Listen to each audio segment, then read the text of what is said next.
سر بچوں کے حوالے سے یہ کویشچن ہے کہ اگر بچوں کو گائیڈ کیا جائے کہ جو ہماری جو تعلیم ہے، یہ جو فزکس ہے اور کیمسٹری اور بایو اور دوسرے کئی مضامین جس میں قوانین قدرت ہیں، فزیکل فینومینا آف نیچر، اور ان کو ان مضامین کو اس نیت سے پڑھا جائے کہ یہ اللہ کے قوانین کا مطالعہ ہے اور اس سے اللہ کی معرفت حاصل ہونی ہے، تو کیا یہ سبجیکٹ پڑھنا اس صورت میں کار ثواب ہوگا؟ کیوں نہیں ثواب ہوگا سرکار؟ قرآن کی 1000 سے آیات جو ہیں وہ فزیکل فینومینا آف نیچر پہ ہیں یقیناً. یعنی افلا ينظرون الى الابل كيف خلقت، کیا تم نے نہیں دیکھا کہ ہم نے یہ اونٹ کو کیسا بنایا؟ اب میرا بیٹا ماشاءاللہ 7-8 سال کا ہوگا، جو بڑے والا ہے احمد ہے، تو مجھے کہتا ہے بابا آپ کو پتا ہے اونٹ کس طرح کا جانور ہے؟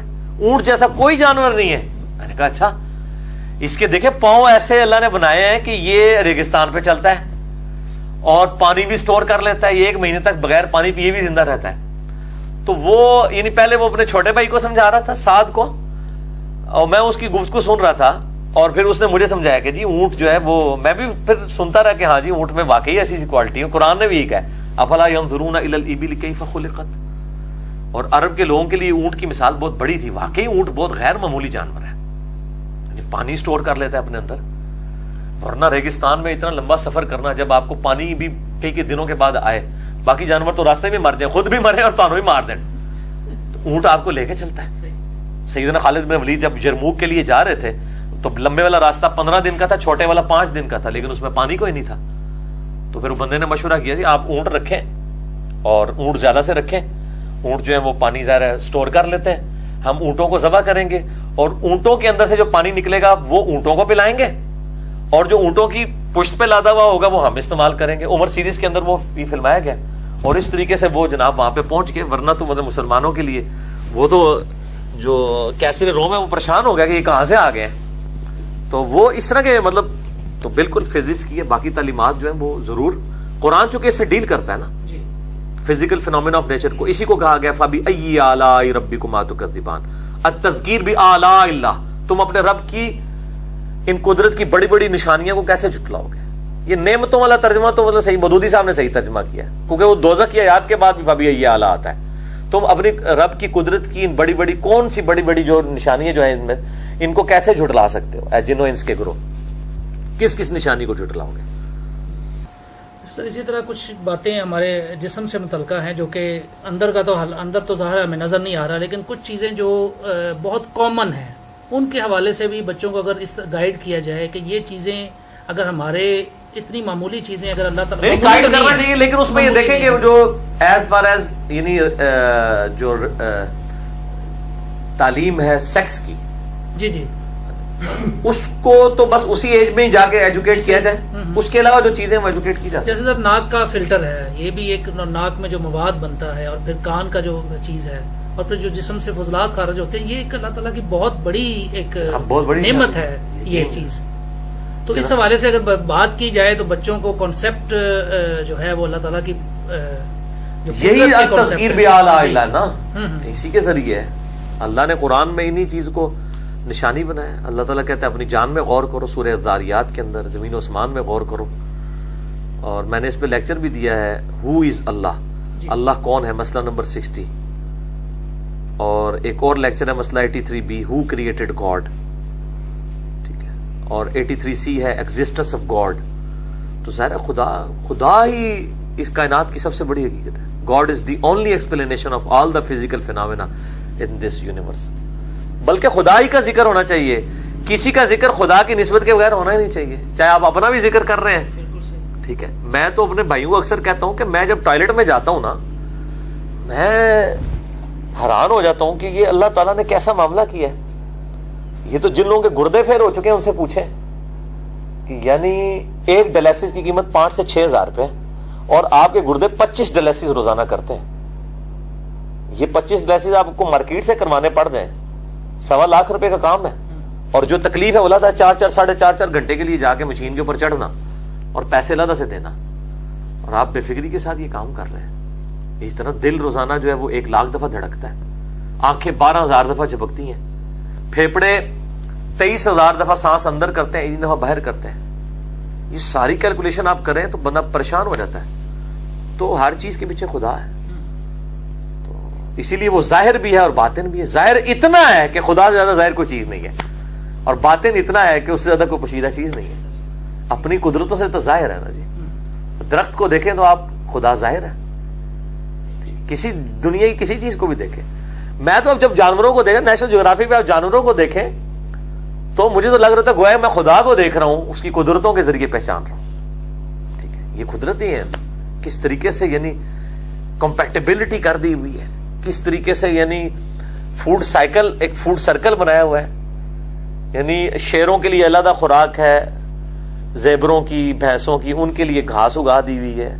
پھر اس طریقے سے پوری چین بنتی ہے. یہ انسان تو حساب کتاب رکھ ہی نہیں سکتا. تو یہ ساری چیزیں خدا کی شناخت کے لیے.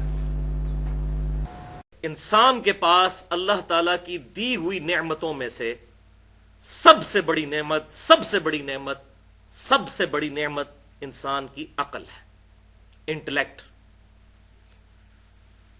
اور میں نے پہلے بھی کئی دفعہ بتایا کہ اب جدید میڈیکل سائنس اس بات کی تصدیق کر چکی ہے کہ دماغ بھی سوچتا ہے اور دل بھی سوچتا ہے, لہذا دونوں چیزوں کو آپ ملا کر عقل کہہ لیں.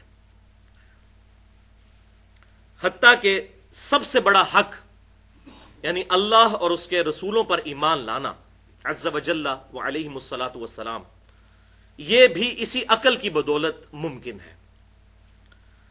اسی لیے اللہ تعالیٰ نے تورات اور انجیل کے اندر یعنی اولڈ ٹیسٹیمنٹ اور نیو ٹیسٹیمنٹ میں بھی, اور اس فائنل ٹیسٹیمنٹ یعنی قرآن حکیم کے اندر بھی وہی 10 کمانڈمنٹس ارشاد فرمائی ہیں جو تورات اور انجیل کے اندر موجود تھیں. اور قرآنک ورژن ان کا سورہ بنی اسرائیل کی آیت نمبر 22 سے لے کر 39 تک ہے, 17 آیات میں. اور اس میں جو 9th کمانڈ آئی ہے سورہ بنی اسرائیل آیت نمبر 36, بسم اللہ الرحمن الرحیم, وَلَا تَقْفُ مَا لَيْسَ لَكَ بِهِ عِلْمٌ إِنَّ السَّمْعَ وَالْبَصَرَ وَالْفُؤَادَ كُلُّ أُولَٰئِكَ كَانَ عَنْهُ مسئولا. اے انسان, کسی چیز کی پیروی اس وقت تک مت کر جب تک کہ تجھے اس چیز کے بارے میں ڈیفینیٹ علم حاصل نہ ہو جائے. بے شک کان, آنکھیں اور عقل, اپروپریٹ ٹرانسلیشن فواد کی ہے عقل. فعید کہتے ہیں عربی میں بھجیا کو, فائدے والی چیز کو, ایکسٹریکٹ کی گئی چیز.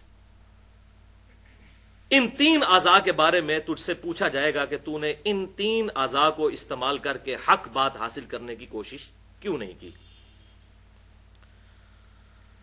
اسی طریقے سے سورہ الزمر کی آیت نمبر 9 کے اندر اللہ تعالیٰ نے ارشاد فرمایا, بسم اللہ الرحمن الرحیم, قل هل يستوي الذين يعلمون والذين لا يعلمون انما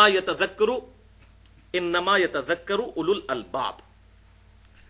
اے محبوب صلی اللہ علیہ وسلم فرما دیجئے کہ علم والے اور بغیر علم والے برابر نہیں ہو سکتے, اور نصیحت تو قبول نہیں کرتے مگر عقل والے, اولو الالباب.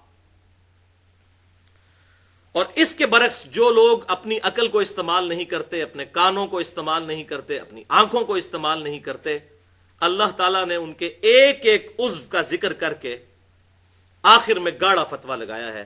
جو لوگ کان استعمال نہیں کرتے, آنکھیں استعمال نہیں کرتے, عقل استعمال نہیں کرتے, سورۃ الاعراف کی آیت نمبر 179 میں اللہ تعالیٰ نے ان پر گاڑا فتویٰ لگایا, اولئک کالانعام بل ہم اضل.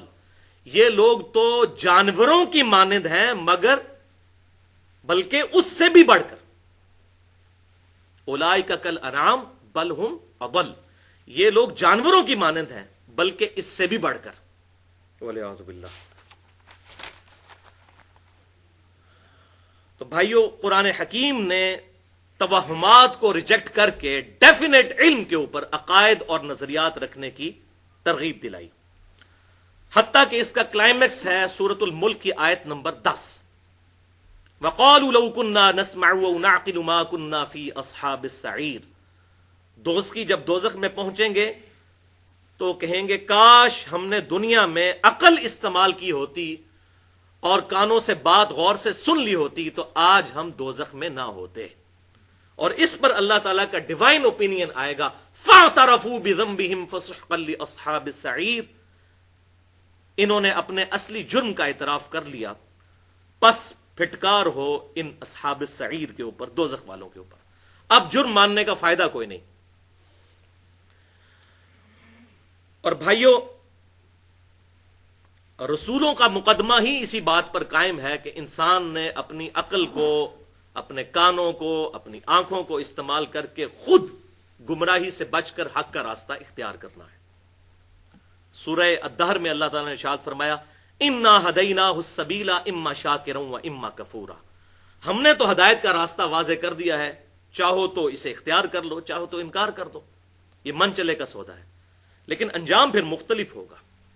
انکار کرنے والوں کا انجام پھر اللہ کا غضب، اور ماننے والوں کا انجام جو ہے وہ اللہ تعالیٰ کی رحمت کا مقام جنت.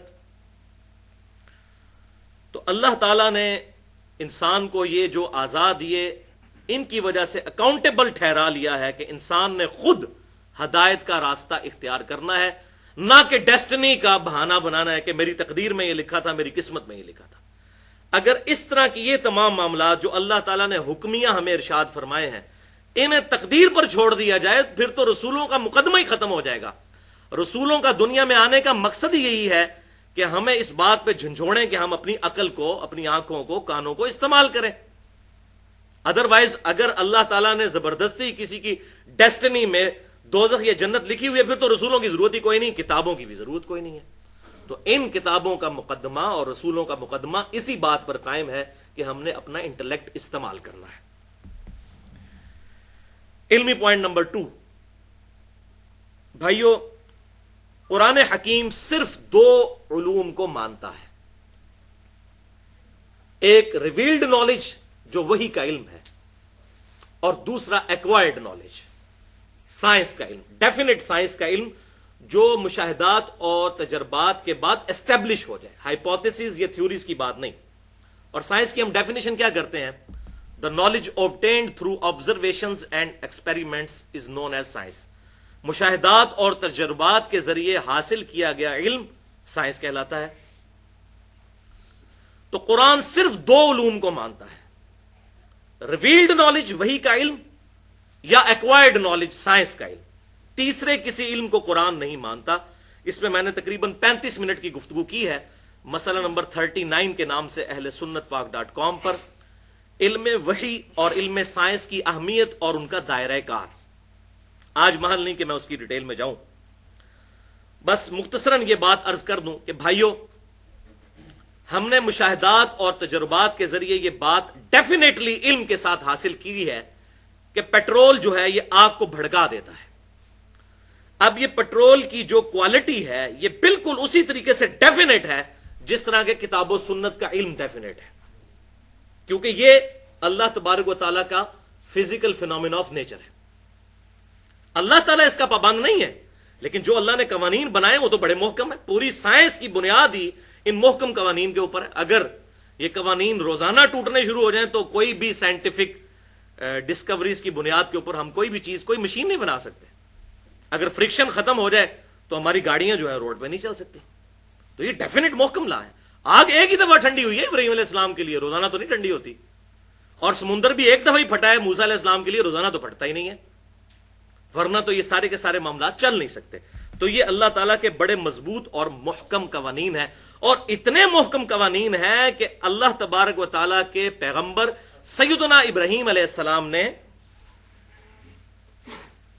اس کافر بادشاہ کے دربار میں اللہ تعالیٰ کی وحدانیت کی جو دلیل پیش کی تھی سورۃ البقرہ کی آیت نمبر 258 میں، وہ ایک فزیکل فینومینا آف نیچر تھا کہ میرا رب وہ ہے جو مشرق سے سورج کو نکالتا ہے. اگر تو رب ہونے کا دعویٰ کرتا ہے تو مغرب سے نکال کے بتا. یہ ڈیفینیٹ لا ہے، فزیکل فینومینا آف نیچر. اللہ تعالیٰ اس کا پابند نہیں، لیکن اس نے قانون تو بنایا. تو اس پر وہ کافر خاموش ہو گیا. میرا رب وہ ہے جو مشرق سے سورج نکالتا ہے. یہ ود رسپیکٹ ٹو زمین ہے. بعض کفار اس کے اوپر بھی اعتراض کرتے ہیں جی سورج تو نکلتا ہی کوئی نہیں ہے. تو ود رسپیکٹ ٹو زمین، تو بھائیوں یہی کفار جب اپنی اخبار کے اوپر روزانہ ٹائمنگ دیتے ہیں تو کیا دیتے ہیں؟ سن رائز اور سن سیٹ. تو اس وقت اگر ہم ان کا مذاق اڑانا شروع کرتے ہیں کہ بھئی سن تو رائز کرتا ہی نہیں، نہ سیٹ ہوتا ہے، تو کہیں گے نہیں نہیں یہ تو زمین کے ریفرنس ہے. تو بھائی یہ بھی زمین کے ریفرنس سے بات ہو رہی ہے، ریلیٹو ٹو زمین، ورنہ سورج تو غروب ہوتا ہی نہیں ہے. وہ تو زمین کی جو گردش ہے اس کی وجہ سے سارے معاملات چلتے ہیں. وہ مسئلہ نمبر 60 جو ہے ہو از اللہ، انہیں میں نے ڈیٹیل سے بتایا اس لیکچر کے اندر. بہرحال جو ایسی بات ہو جس پہ دونوں علوم متفق ہو جائیں، ریویلڈ نالج بھی اور ایکوائرڈ نالج بھی، تو وہ نورن علی نور ہے.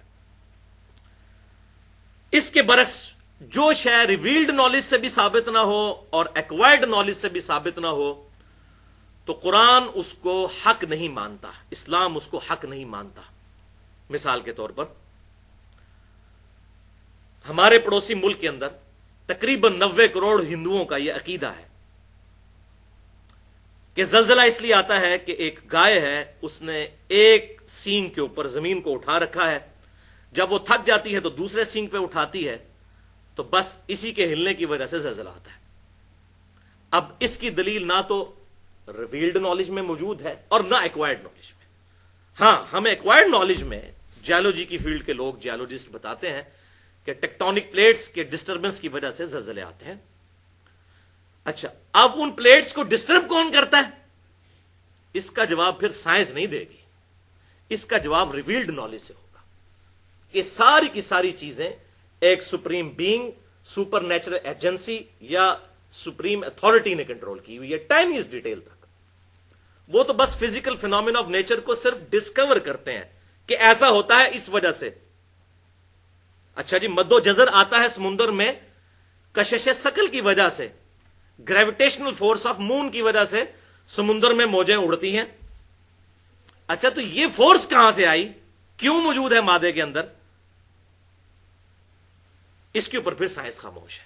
وہ کہتے ہیں یہ فزیکل فینومینا آف نیچر ہے، بس دیٹس آل، اس سے آگے نہیں. اسی طریقے سے یہ عقیدہ رکھنا کہ کالی بلی رستہ کاٹ جائے گی تو یہ نحوست کی نشانی ہے، تو اس کو نہ ریویلڈ نالج سپورٹ کرتا ہے نہ ایکوائرڈ نالج سپورٹ کرتا ہے. یہ ایکسیپٹیبل بات نہیں ہوگی. اسی طریقے سے گھر کی منڈیر پر کوے کا بولنا مہمانوں کی آنے کی پیشن گوئی ہے، اس کو نہ ریویلڈ نالج سپورٹ کرتا ہے نہ ہی ایکوائرڈ نالج. تو حقیقت بات یہ ہے کہ بھائیوں، پھر اس طرح کی چیزیں جب کسی ریلیجن میں داخل ہو جائیں دین کے نام کے اوپر، تو پھر یہ چیزیں لوگوں کو دین سے ہی متنفر کروائیں گی. وہ کہیں گے یہ کیا اللاجیکل باتیں کرتے ہیں.